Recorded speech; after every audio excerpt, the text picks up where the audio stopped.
Alright, in this video we're going to start section 13.9, which is Lagrange multipliers.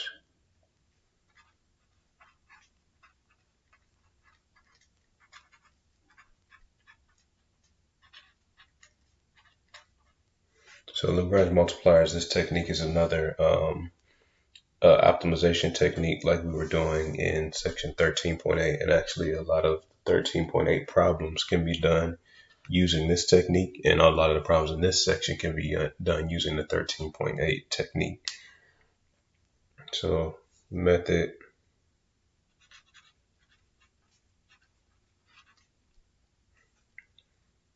to find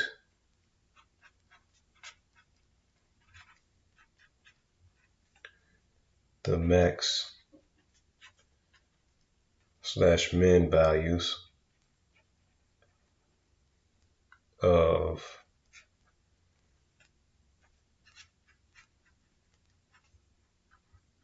f of xyz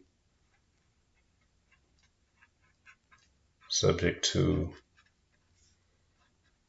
the constraint g of xyz equals k.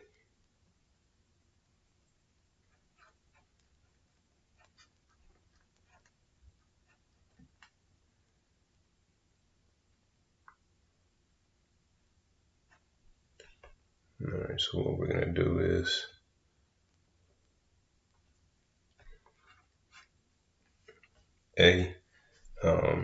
so it's a two-step process from using A and B here, because I don't want to confuse with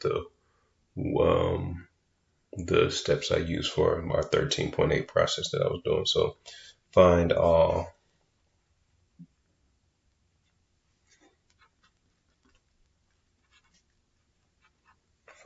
values of x, y, z, and lambda. And I'll put the and lambda part in parentheses because you may or may not need to do that. You really don't need that, but sometimes it may be useful, such that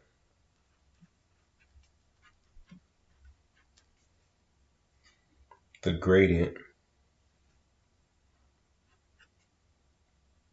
of f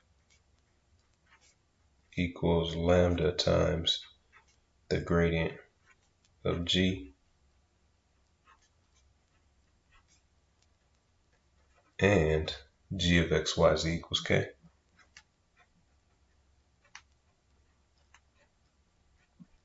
So, and when we're doing a problem like this, I'm giving you all this in terms of function 3 variables. You can do the same thing with a function of 2 variables as well. It just depends on the problem you're given.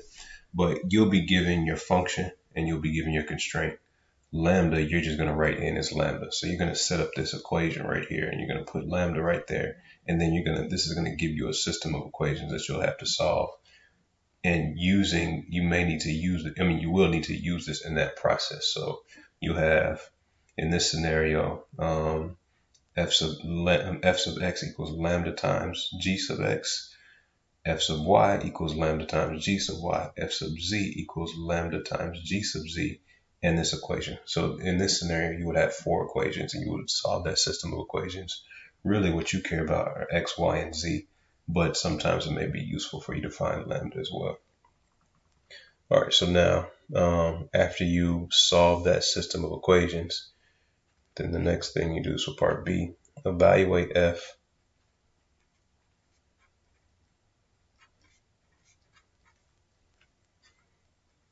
at all points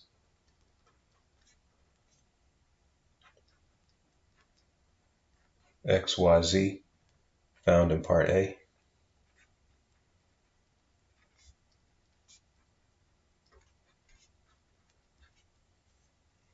The largest of these values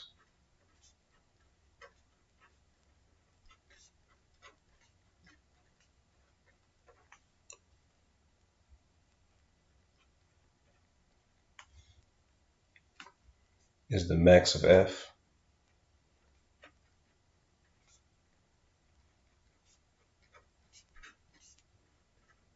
subject to the constraint.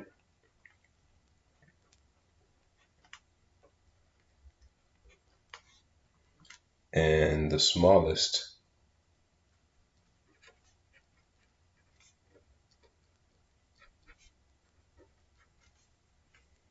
is the min of f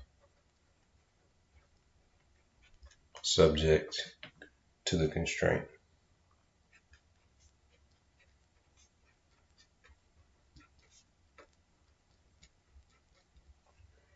So notice in 13.8 at the end, we did an objective constraint problem. So Lagrange multipliers problems are solely set up for those types of problems that have a constraint.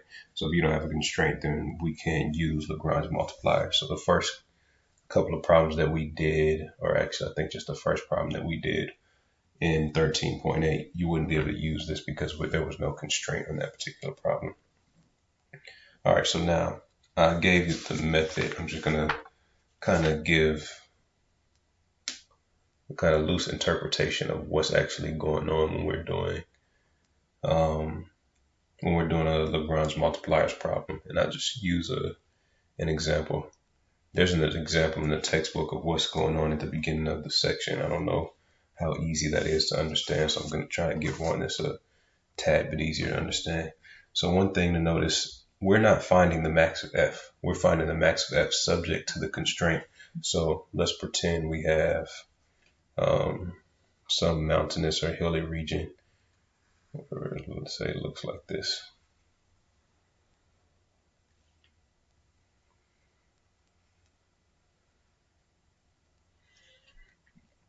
And on this mountainous region, there's some path. This is a walking path that goes all the way around. So let's say the walking path.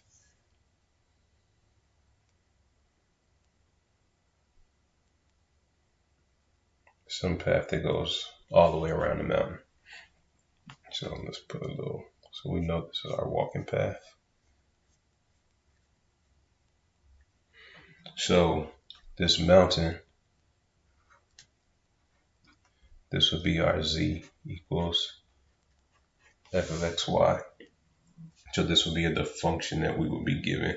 So f of xy, and we want to find the max min values of this function subject to the constraint that we stay on this little trail. So if somebody said, oh, well, I'm going to walk on such and such mountain, they could be climbing the mountain itself, or they could be saying they're going to stay on the trail. They plan on staying on the trail. So they want to find, say they want to go and take a picture at the highest point on the trail.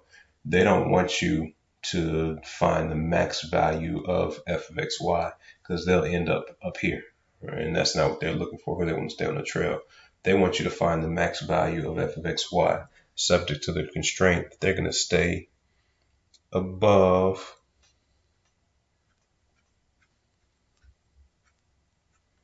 this curve in the plane, this level curve, or we'll just, this is our constraint, g of x, y equals k, because this walking trail is directly above that. So they want you to find the max of this function subject to the constraint that g of xy equals k. So they want to stay directly above this thing, which means they're going to be on that trail right there. So that's what we're doing when we are doing a Lagrange multipliers problem. Now we'll kind of also look at why this equation that we have here, or this system of equations that we have here, is what'll do the job for us in finding whatever, say they're looking for, this is the point they're looking for because that's the highest point on that trail. Suppose we're just assuming on the other side of the mountain that we can't see, the trail doesn't go any higher. So they're looking for that point. They don't want that point. So now, why does this approach work, or how does this approach work that we're using?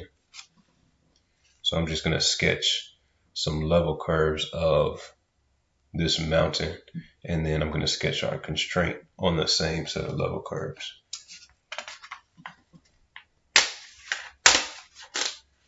And don't worry if your picture doesn't look like mine. There's nothing specific about my picture that gives accurate detail. So if you use a different picture, you're going to get just as good of an understanding as my picture. So now we have, considering that exact same mountain, but now what we're going to do is we're going to look at that mountain on a terrain map, which will show level curves and show the different elevations in the XY plane.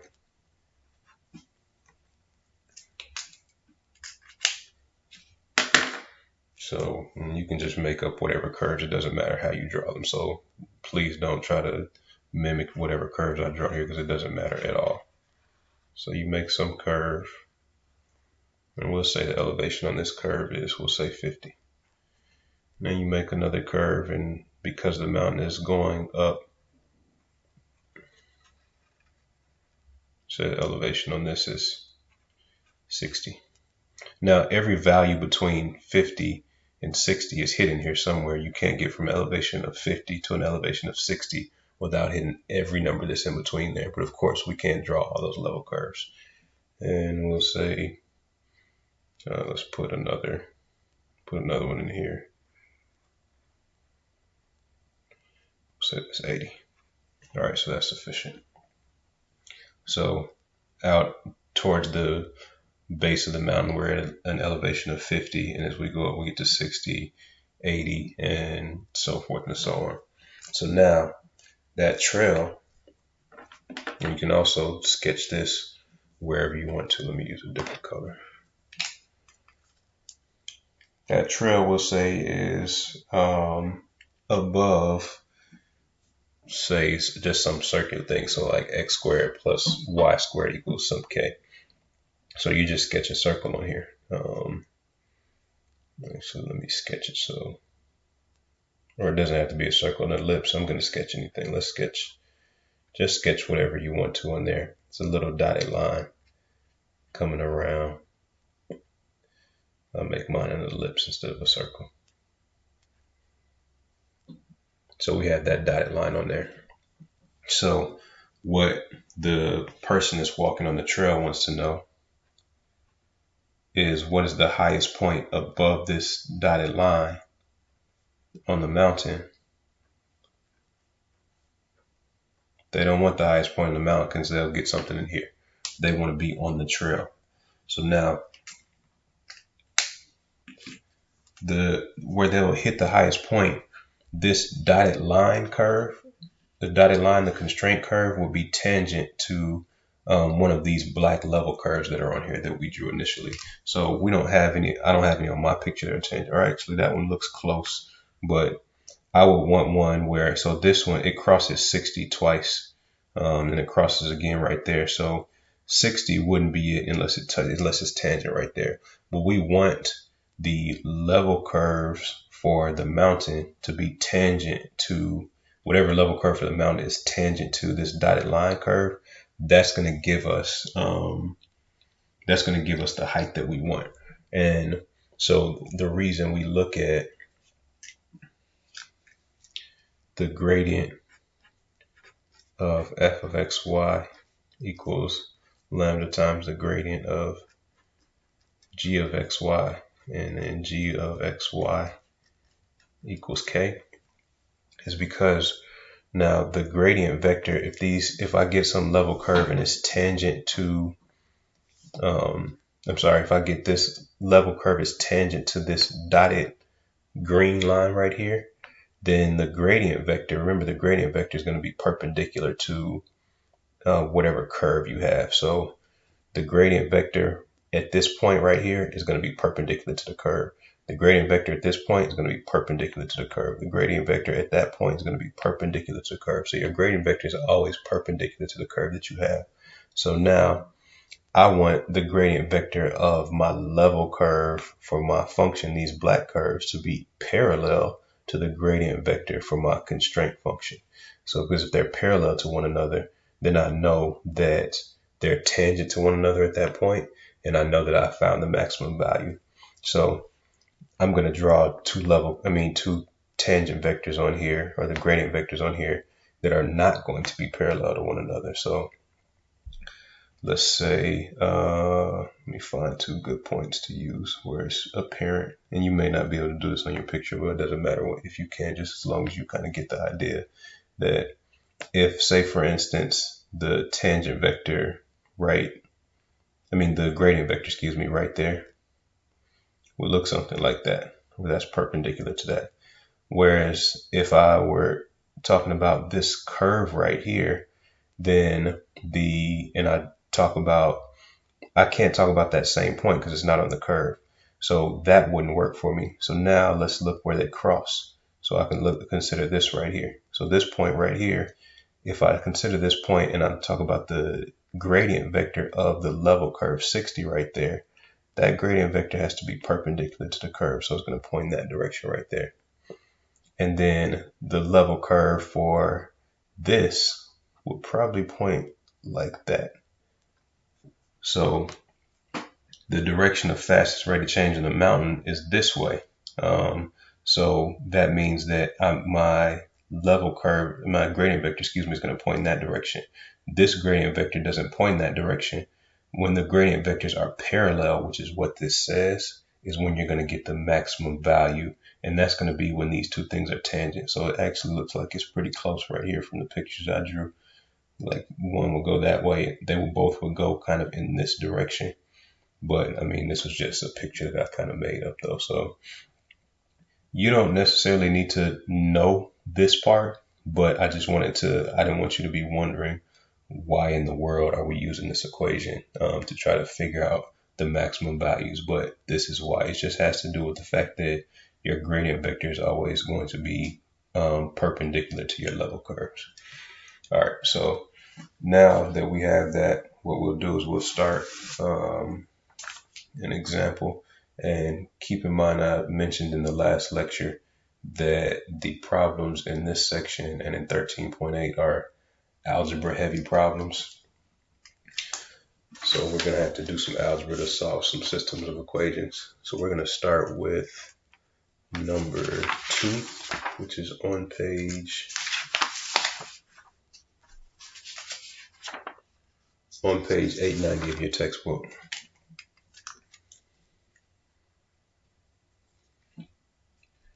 So page 890, number 2 says, in exercises 1 through 6, find the extreme values of f subject to the given constraint. In each case, assume that the extreme values exist. So again, as in the previous section, once you find the value, you don't have anything to show. You don't have to do anything to show that it actually is an extreme value. They're telling you in the directions, whatever point that you come up with is your answer. You don't have to do anything to prove or show that it's your answer. So they give us that f of xy equals x times y, and our constraint is x plus 1 quantity squared plus y squared equals 1. So x plus 1 quantity squared plus y squared equals 1. So your first order of business for these problems is always going to be able to set up this system of equations. Don't forget about your constraint equation, because you're certainly going to need that in your system. So we need the gradient of f of xy equals lambda times the gradient of g of xy in our constraint equation. So the partial of f with respect to x is just going to be y.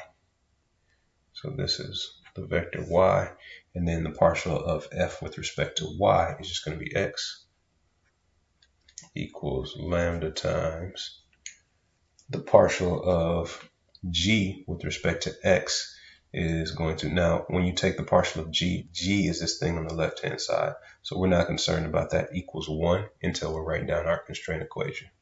So the partial of this g of xy with respect to x is the 2 comes out front, inside stays the same, raised to the first power, times the derivative of the inside. So we just get 2 times x plus 1, or 2x plus 2, however you want to write that. And then the partial of g with respect to y is just going to be 2y. And then don't forget to write down your constraint equation. What I'm going to do is I always write down the 3 equations I get from here. So y equals lambda times this, x equals lambda times that, and my constraint equation. And I number them to try to keep things as organized as possible when I'm doing my algebra. So y equals lambda times 2x plus 2. That's my equation 1. Then x equals lambda times 2y. That's my equation 2. And then our constraint equation. Don't forget about your constraint because you'll need that. So x plus 1 quantity squared plus y squared equals 1. That's our equation 3. All right, so now at this point, what we have to do is we have to solve for x and y. And then once the steps that we have to do in this process tell us that once we solve for x and y, we take whatever points we get for x and y, we're going to substitute them back into our original function and see what gives us the largest or smallest value, whatever it is that we're looking for. So I'm going to stop this video here. You all can attempt that algebra here and then start watching the next video where I'll finish the algebra for this problem.